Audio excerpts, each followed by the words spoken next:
To a very special edition of Daily Debate, where President Abdel Fattah el-Sisi delivers today Egypt's statement in the 73rd session of the United Nations General Assembly in New York on Tuesday. In his speech, the President outlines the country's vision to enhance the United Nations, as well as the role on the regional and international developments, maintaining international peace and security, and its efforts in supporting the fight against the international terrorism, and to focus more on this issue. We are joined by Dr. محمد Abdalhalim, and his political analyst. Hello, sir, and welcome to our show. And Dr. Nabil Zaki, journalist, welcome to our show. But first, we're going to have this report, and we'll come back, so please stay tuned.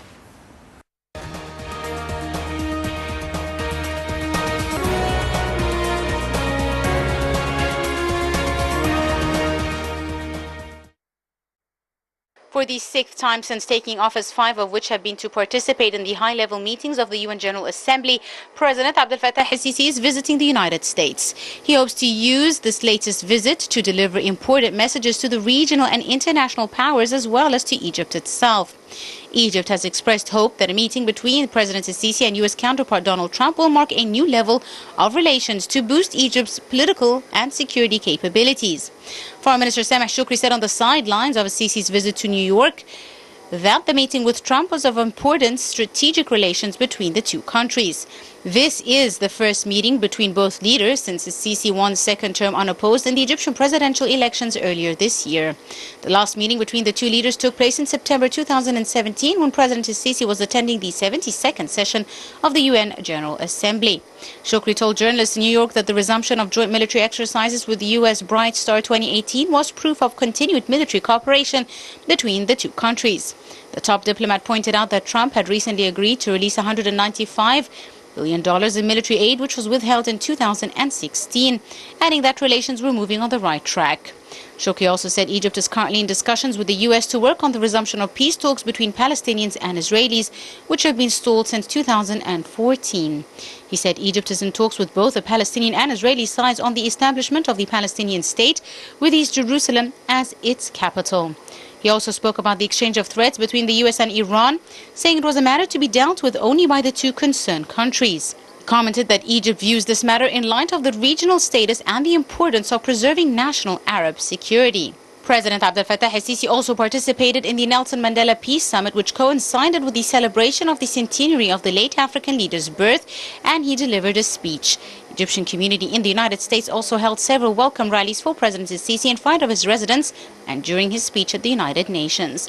Hundreds of Egyptians gathered in front of President's residence to welcome him. They carried flags and pictures of the President, were members of the community, wearing T-shirts with pictures of the President and banners in English and Arabic.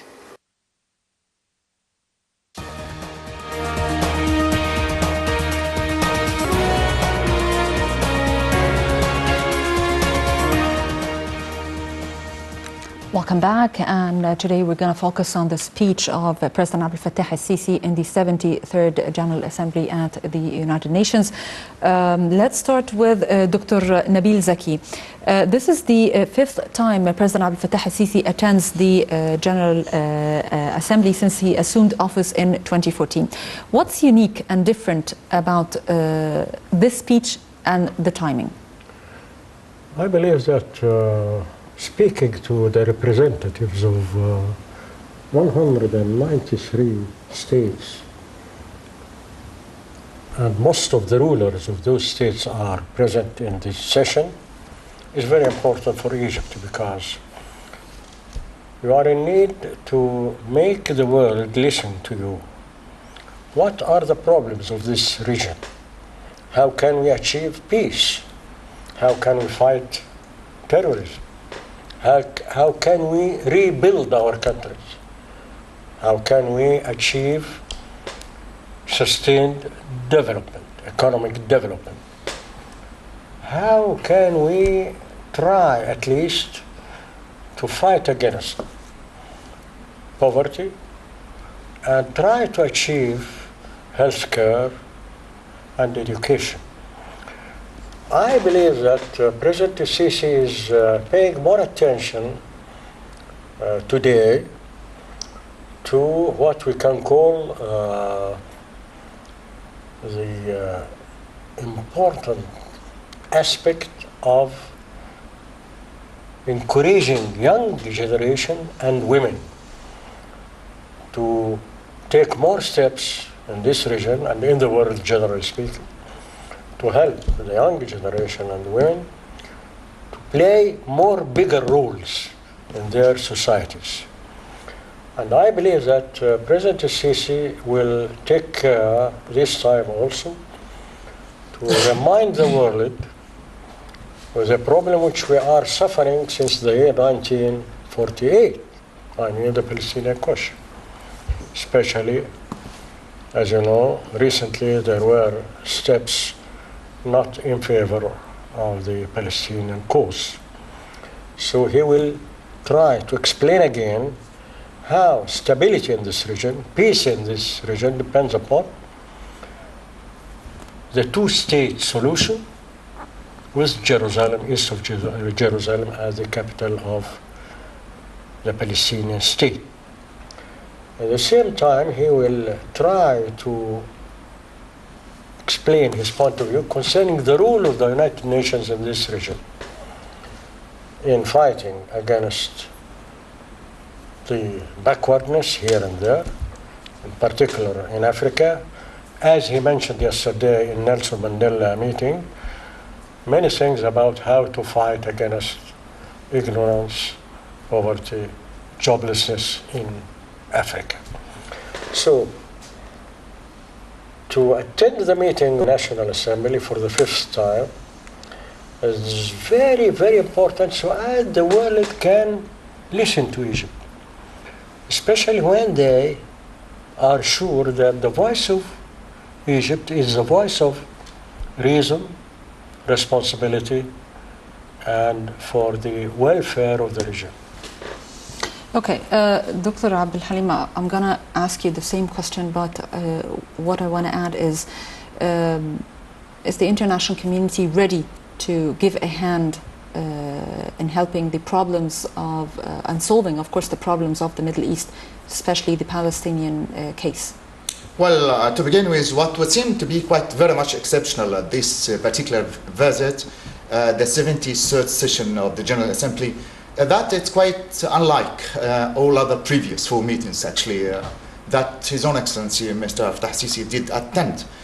What seems to be quite exceptional, particularly at this session, is the fact that, you know, I mean, during the previous years, I would say that for former years, you know, the world at large was not quite certain about the charismatic impact of Mr. Fattah Sisi, actually, his own ability actually to deal with international and local issues, how to be quite prompt and able actually in attempting to solve the Palestinian cause. That's why the first 4 meetings, actually, particularly the last one, the 73rd, 72nd, I would say, were quite, you know, I mean, grabbing the words towards maturity, actually, on the part of the world community at large.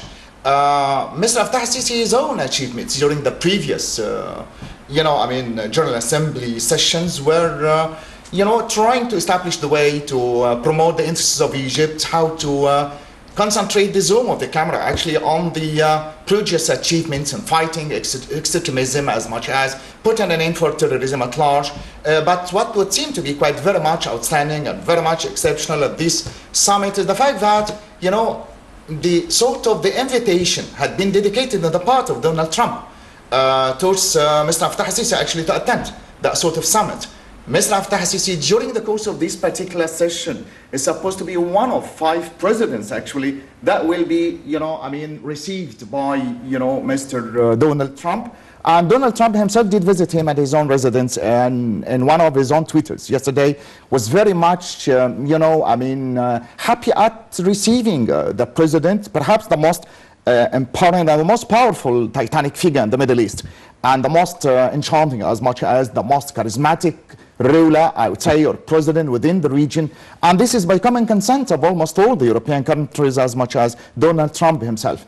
And one of his tweets, he said that I'm very much happy to receive a great man of the great stature, as much as Mr. Abdel Sisi, His Own Excellency is, as much as Mr. Abdel Sisi was quite happy actually in exchanging some nice messages actually of the warmth and of the hospitality and the great deal of the deep interest and the prime concern on the part of the American administration. But what I would like to add actually to what Dr. Nabil, did say, the fact that, Mr. Abdel Sisi at this particular stage is quite aware of the threatening voices and external dangers as much as the internal threatening threats actually outside on the part of the comprehensive operation 2010 of how he would put an end for all these voices and all these attacks actually from within. In much the same way that is very much aware of external attacks on the part of other adjacent countries and the full quartet countries in the meantime, as much as the deal of the century, despite the fact that the Assortive Summit is not the meeting ground actually for discussing and examining the deal of the century problematic issue, but given the fact that he's quite aware of all these besieging threats, he is quite, discussing every bit and piece of the whole situation with a great deal of resourcefulness, with a great deal of enthusiasm, knowing what is what and what is with. Now then, part of the strategy of Mr. Abdel Sisi during this period, particularly his own fifth attendance actually of that summit and the sixth visit perhaps to Donald Trump's residence actually in New York, the fact that he would open the gate actually for the international negotiations, open the gate for external, I wouldn't say interferences as much as, negotiable aspects, particularly the Palestinian cause. One of the major issues that is quite aware and would concentrate the zoom of the camera on, the fact that Donald Trump is quite aware of his own, charismatic role actually in the Middle East, of how he would work as a mediator and putting an end for the Palestinian disputes as much as the Palestinian-Israeli troubles or problematic issues. This is one of the major issues. Particularly, this sort of visit would come immediately after the extreme sense of success in the maneuver of the Bright Star or the Dazzling Star, followed by a large number of maneuvers on the part of other Arab countries actually, and very much critical in the sense that it would come immediately after the stoppage of the UNRWA, as much as the stoppage of the funds actually, and the closure, I would say, of the PLO residences actually in New York and Washington. That's why the whole situation is very much at turmoil. The whole Mediterranean countries would seem to be quite facing a very important stage in their own diplomatic as much as strategic career in the due course of time. That's why I think that the role that is to be played particularly at this particular crucial issues actually on the part of Mr. Abdel Sisi is very much idiosyncratic, I would describe it to be. Okay, Dr. Nabil, regarding Egypt's participation in the 73rd session of the General Assembly and the speech by the President, how far it reflects the significance and the achievements of the diplomacy on the regional and international level of Egypt? Yeah, the world, generally speaking, or let us say the international society, used to listen to Egypt. Why? Because they know that the voice of Egypt is the voice of moderation. And they appreciate highly, as Mr. Trump said to President Sisi, the role of Egypt in eradicating terrorism in this country and fighting against terrorism in the region. For example, they appreciate highly at the same time what President Sisi said several times about how to fight extremism, fundamentalism. This is very important for the other world, the West, because they are, as you know, suffering from the same problem, terrorism. And they are trying to find out the way to attack, or let us say, unmask those who are propagating this extremism views. Here, the experience of Egypt in this domain is very important for the other part of the world. At the same time, they are following closely how Egypt is doing its best to modernize its infrastructure, how they are trying to make a civil, modern, democratic state. So it will be very important for this region, where we are since decades fighting against foreign interventions, and against occupations, invasions against Arab states. For example, since the year 48 till now, we couldn't solve the Palestinian question. Now we are trying hard to make the world believe that if the world is serious in achieving stability in this region, peace in this region, they have to help us in solving this Palestinian question. As you know, the Israeli government are trying hard to bury any solution, serious solution to the Palestinian question. Now we will take this opportunity in the United Nations to try again to convince the world that if you want a peaceful Middle East, stable Middle East, so we are in need, urgent need to solve this Palestinian question. And that's what President Sisi will make stress upon in this session in particular, because I want to remind you that he went there after some developments in the Palestinian cause and some steps taken by the United States of America, which is not in favor of finding a peaceful and just solution to the Palestinian question. So we want to clarify again and again to the world and make a sort of mobilization to the whole world that this region is in need of peace, stability, prosperity, and that is enough. Try to make Israel retreat. It's not the time of occupation. It is not the age of hurting the feelings of other people and denying the rights of other people, and even denying what the United Nations Charter said about self-determination, which is very important for this region. Now, as you see, there are problems in Iraq, Syria, Libya, Yemen, many main countries, important countries in this region are facing troubles. And I want to remind you finally that some of these troubles started by foreign invasions to this region. Definitely, Dr. Nabil Zaki. Now we are going to launch this report out about President Abdel Fattah al-Sisi outlines Egypt's vision at the UN General Assembly.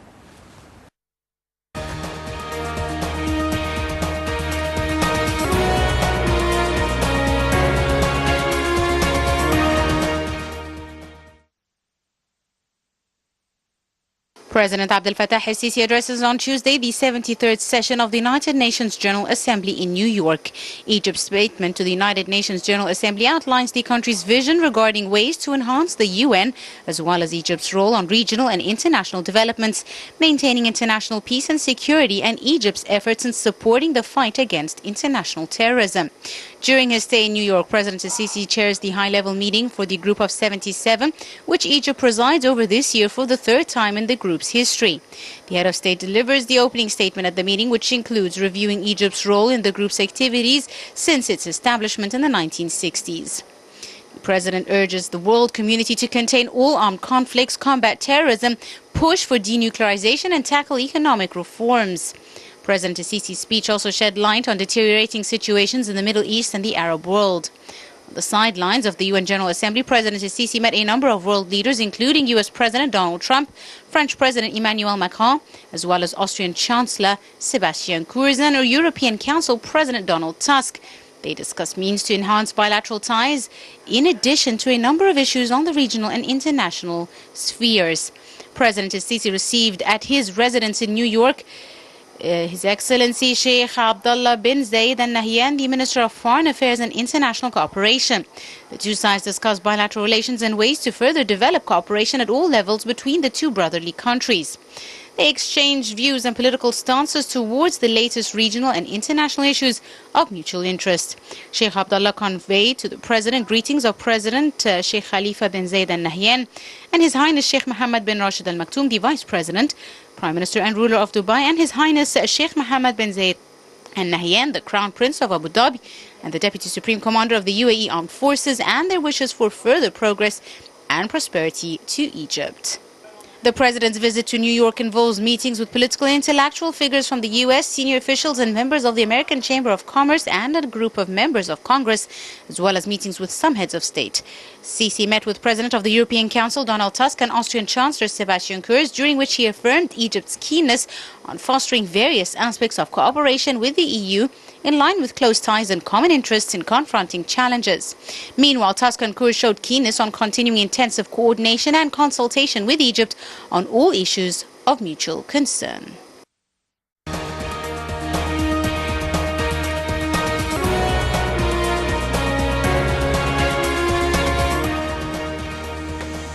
Welcome back, and still focusing on the issue of the President Fattah al-Sisi's speech at the UN General Assembly. Dr. Abdalhalim, the meeting between the President Abdel Fattah al-Sisi and Donald Trump, do you believe it will focus on new bilateral ties between both countries? Yes, but not on top of, the agenda, I would say, actually. As much as we all know that Donald Trump is such a very much, extremely self-confident and very much arrogant president, actually. And I would really insist on saying that the Jewish Mossad actually would bring him there, actually out of the extreme sense of need on part of the Israeli state, actually, to achieve certain ends within the Middle East. On top of all these ends is the fact that the removal actually of the embassy from Tel Aviv to Jerusalem, and to establish Jerusalem as the eternal capital of the Israeli state. Despite the fact that all the Arab countries and all the Western world would seem to be absolutely denying every now and again, to the extent of rejecting and repudiating that sort of ominous fact. But actually, the American administration would represent its own right to use the veto, actually, as it was propagated during the emergency session in last December in 2017.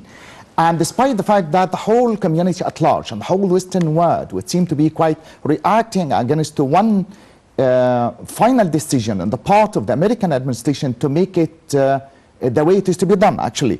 But there is something that could be negotiated here, there, and everywhere, I think, between two presidents. On the part of Mr. Fattah al-Sisi, out of his own extreme sense of knowledge of the cultural, of the diplomatic background, actually, and the very much economic belief of the fact that he's facing an iconic businessman, actually, he would interpret each single individual action in terms of its own value on the market. He would really negotiate with him, putting on the table the insistence on the Palestinian right, actually, to return again, the Palestinians refugee to be back again to their own homelands and their own native spots, and actually to insist on every now and again, despite the fact that it would seem to be very much difficult on the two-state solution, as emanating from Oslo, as very much represented by the initiation on the part of the late Crown Prince, King Abdullah, or Prince Abdullah ibn Abdulaziz, actually, in 2002, actually, in Beirut agreement on the right of the Palestinians to retain and what you might call actually the land in return for the peace, actually, the withdrawal of the Jewish troops actually to the border lines of the 5th of Huzayran, or June and July, that is 1967. all these things are undeniable facts. And I think that during the previous months, Mr. Fattah al-Sisi was insisting, sending, every now and again, sending Mr. Sameh Shukri, the foreign minister, actually, to the United States to negotiate on the meeting table, insisting every now and again, on no account, the Egyptian standpoint will be changed. The self-same insistence on the 13 demands against Qatar and the full quartet, as represented by Egypt on the first hand, followed by Saudi Arabia, United Arab Emirates, and Bahrain Kingdom. And in the meantime, actually representing the main fundamental fact, actually, of the simple right of the Palestinians, actually, to be together. That is why you're sending every now and again as well, you know, I mean, Mr. Sameh Shukri to try to bring the tussles at one meeting point, on what meeting ground between Fatah and Hamas every now and again. That's why on top of all these agendas, I would say, is insistence every now and again. To be honest, that's our own stance towards the Palestinian cause is always, you know, everywhere the same. It never changes by the lapse of time. We have nothing of the prestige of Zahla, of the Palestinians in Zahla. We have nothing of the scandalous affairs of Sabra and Shatila. We have nothing of the sort of the thing, actually.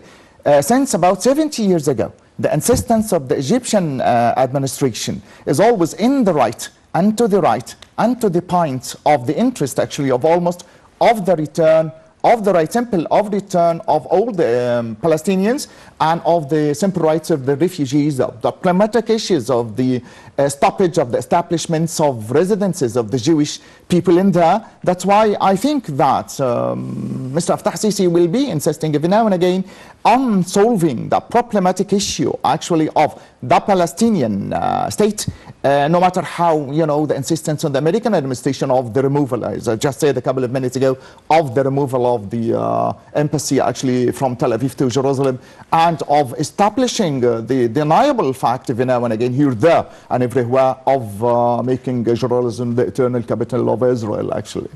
Okay, Dr. Nabil Zaki, this General Assembly comes at a time where the Middle East is really suffering. We have problems in Yemen, Syria, Iraq, and Libya, and the Middle East is really in a bad shape.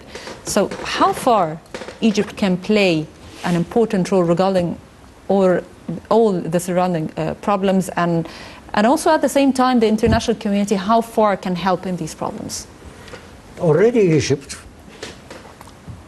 tried and declared since some time,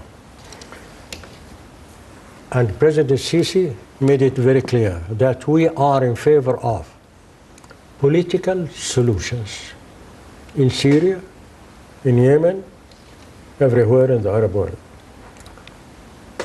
Using military means will not help. Now, remember that this is the 7th year of the events of the crisis of Syria. The 3rd year of the war in Yemen. No conclusion, no result. So, at the same time, Egypt is trying to convince the world again and again that it's very important, and it's very vital to safeguard the civil state in every Arab country. For example, we declared before that concerning Syria, we are in favor of consolidating not only the national state, but also all the organizations of national state. At the same time, the integrity of Syrian territories, independence, and so on. So we are against foreign intervention. You know, let us speak more frankly, that there are countries who have the terrorists not only to infiltrate, to enter from the borders. Turkey, for example, to enter Syria, to fight against the regime there. And I have to tell you, frankly, also that till this moment, the United States of America didn't drop the idea of its policy of regime change in Syria and in other countries. Now, according to the principles of Egypt, it is not the right of any ruler or any country in the world to decide who will rule, who must rule, who must govern this country or that country. Take an example, Bashar al-Assad. If the Syrian people want him to stay, let him stay. If the Syrian people want him to leave, he must leave. So it is not according to the will of any other state or the whim of any other state. It's here we have to respect the choice of the people concerning their own regime. Second, concerning Yemen. Yeah, there are famine, there are lots of problems. Lot of problems. We are in favor, and we said it more than once, in political solution. Concerning Libya, the same thing. You know that we have the common borders, and the terrorists infiltrate from this border of Libyan border to Egypt. So, stability of Egypt, in Libya is in our favor. At the same time, concerning Iraq, Egypt is very clear about it. Yes, the national rights of the Kurds, but not to split Iraq, not the division of Iraq to 2 or 3 countries, because this will not be in favor of the Arabs or the Kurds. So, at the same time, concerning Palestine, this, since 3-4 days, it was quarter of century after Oslo agreement. And now the Palestinians started to rethink about how to evaluate such agreement. Since more than 25 years, approximately, there were negotiations between the Palestinians and Israelis. What is the result? A big zero, nothing. Why? Because the rulers of Israel, they are fanatic, extreme rightists, and they consider that the West Bank is Jewish, Israeli, not Palestinian. Unfortunately, the US administration took the side of Israel. Now you have Jared Kushner, Greenblatt, the US envoy to the occupied territories or to Israel, and David Freeman, the US ambassador in Israel. The 3 are supporting Jewish settlement in the West Bank. And some of them paid money to help building more settlements in the West Bank. So what? What about the resolutions of the United Nations since the year 48 till now concerning self-determination, concerning the 2-state solution, concerning the liberation of the Palestinian territories, concerning the rights of refugees, concerning the right of return? Nothing. So now Egypt, and this, as you said, 73rd session of the United Nations, are in need to remind the world with such facts. Happily, Egypt is now following an independent foreign policy. We have strategic relations with the United States of America. At the same time, we have excellent relations with Russia and China. We are independent. We are free. We can say what we believe. No pressure. So, this will make the rest of the world listen to us attentively. Why? Because this is the voice of moderation and the reason, as I told you before.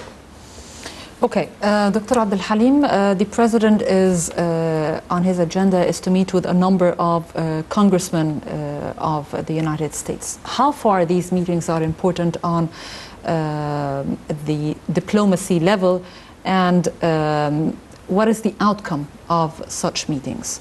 Well, within the political life in the United States of America, what seems to be quite very much important are the policymakers, actually, those, you know, I mean, resourceful figures within the Congress, actually, that would act and react in favor of the Jewish state and the establishment of empowering, I would say, of the Jewish existence within the Middle East.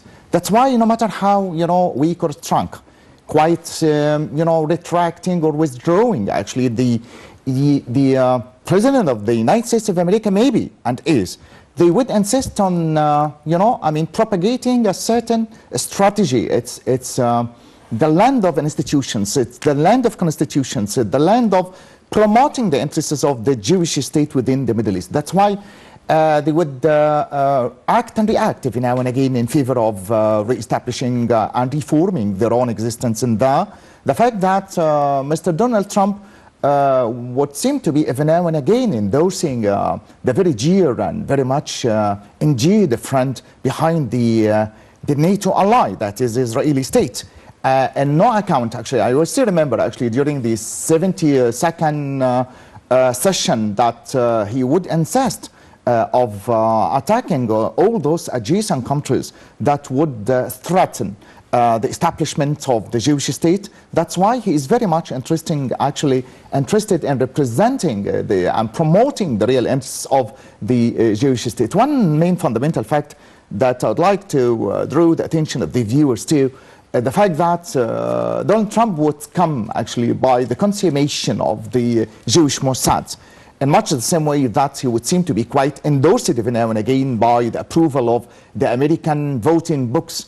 But there and then, I would really say that there is a hidden agenda on the part of Donald Trump that would promote the interests, that would try to pacify almost every detail, in much the same way that he would pave the way for the Jewish Netanyahu actually to be there actually till the very end of the map of the road that he is schematically programming every now and again, the sort of the thing that is known as the map of the road, or the instead of the big Middle East, the new Middle East, instead of extensively, widely expanded in geographical terms Middle East, there will be what you might call the new Middle East, based on turbulences, based on turmoils, based on divisions, actually.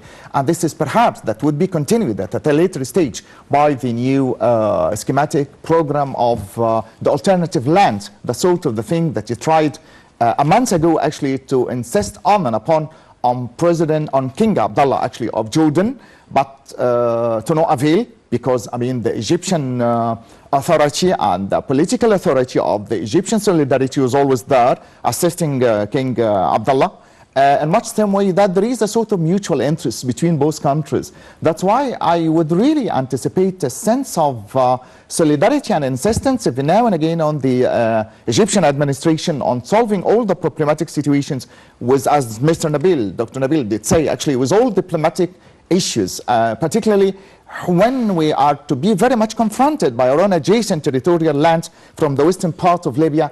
About 1,200 kilometers are unsaved, unprotected, actually, and this will maximize the sort of the price that will be paid heavily, actually. Instead of negotiating with the adjacent for example, Khalifa Al-Qasim Haftar or Faiz al-Sarraj, you can find that they are trying to implement disputes between those two extensive Libyan figures, actually, the sole determinators and the sole organizers of the real interests of the simple Libyan people, actually. And much the same way that, you know, Egypt is facing a very important step in actually solidifying its own case both within and without. And the very famous speech that Mr. Fattah Sisi's Own Excellency did refer to Nelson Mandela as the symbolic figure of the integrity of speech, of the fighting against terrorism, of abolishing and cancelling class consciousness and differentiations between different categories, actually, of people in the society. It's very much significant that Mr. Fattah Sisi would represent one main fundamental fact that we'd like to spread peace here, there, and everywhere, the mutual interests with other adjacent countries, and much the same way there's the opening very new horizons, actually, towards Africa, with China, and what you might call the Silk Road, and the Belt and the Road, actually, the sort of the inauguration that will open a large number of examinations of a large number of details, actually, just by way of solving the diplomatic and diplomatic issues, not only within the African countries, but also within the Asian ones as well. One of the major facts that I think that Mr. Abdel Sisi's Own Excellency is representing, actually, is how important, how to open the road again, actually, to the heart of the Dark Continent. For a large number of years, actually, Egypt had been, putting impediments and was absolutely isolated from the rest of the heart of the Dark Continent. But nowadays, we would really feel the dire need and the very great importance, actually, to be in there, particularly when Israel, when we all know that, would insist on representing Dani, actually, the representative of the Israeli or the Jewish state in the UN Security Council, asking for a sort of a permanent seat in there, in much the same way that it is insisting every now and again on taking its own road within Africa, and the suit of the Renaissance Dam in Mozambique, in Katanga, as much as spreading a large number of diplomatic attaches and foreign representatives, about 64 Israeli representatives, talking about the Israeli right to be in several parts of Africa. That's why, out of this extreme sense of knowledge of the threatening voice of the existence of Israel in Africa, I think that Mr. Abdel Sisi is paying a general and very much a special tribute to Africa as well. And during the course of the summit yesterday, he would insist every now and again on representing Nelson Mandela. But to my own amazement, actually, the wife of Nelson Mandela was quite prejudiced and very much resourceful enough, to the extent that she is not very much content of just, the theoretical words and the external examinations of nice talks. Actually, she would like to insist every now and again to translate and interpret all these words into louder actions. She would insist every now and again to reinvigorate the sort of as much as the internal, memorable example of the late Nelson Mandela, in the form of what you might call the life journey into independence, reminding us every now and again of how difficult his own journey actually towards emancipation. A man who is in the prime of his own youth would get into the jail, being in there for quite about 27 years, fighting colonialism, defending the rights of the people to simply live as civilians, to put an end for the differences among people in the society, differences that are there actually between the whites and the blacks. And in the meantime, a man who was to be highly crowned towards the end of his own life by obtaining the Nobel Prize in politics, actually. That's why, there is an insistence every now and again, actually, on all concerned to turn all theoretical details into some practical actions in the interests of all concerned, I would say. Okay, Dr. Nabil, President Abdel Sisi met with a number of leaders of Jordan, United Arab Emirates, South Africa, 13 European countries. How far these meetings are important in the meantime, and what kind of achievement can Egypt get out of these meetings? Concerning economic cooperation, investments for Egypt, to widen our relations with such countries will be helpful to our economy, as we are doing with several countries in the world, making agreements to promote our trade, our industrial cooperation, even in the field of information technology. We are trying hard to develop our activities, and also how to cooperate in the domain of energy. All such topics are very important for Egypt in this time, especially after the last developments in our economy, in our internal field. Mm-hmm. And on the political level, sir? On the political level, first of all, I want to remind you that one of the main topics in the agenda of President Sisi in all such meetings, as he did in Jeddah once, and he will do it this night in the United Nations, at the General Assembly, how to achieve international cooperation against terrorism. All the leaders of the world are complaining from terrorism, but they are doing nothing. Where is the cooperation? As you know, to fight seriously against terrorists, you have to know where they are hiding, where they are taking money from where, how they are preparing fabricated passports, where they are moving from this country to the other country, because there are rumors now in Syria that some countries are transporting, moving terrorists from here to there so as to use them for their benefit in other places. So I want to remind you that. Well, actually, Dr. Nabil, we ran out of time. Dr. Nabil Zaki, journalist, and Dr. Muhammad Abdalhalim, thank you very much for joining. The pleasure is mine. Thank you. And by this, we come to the end of our very special edition of Daily Debate. Thank you for watching.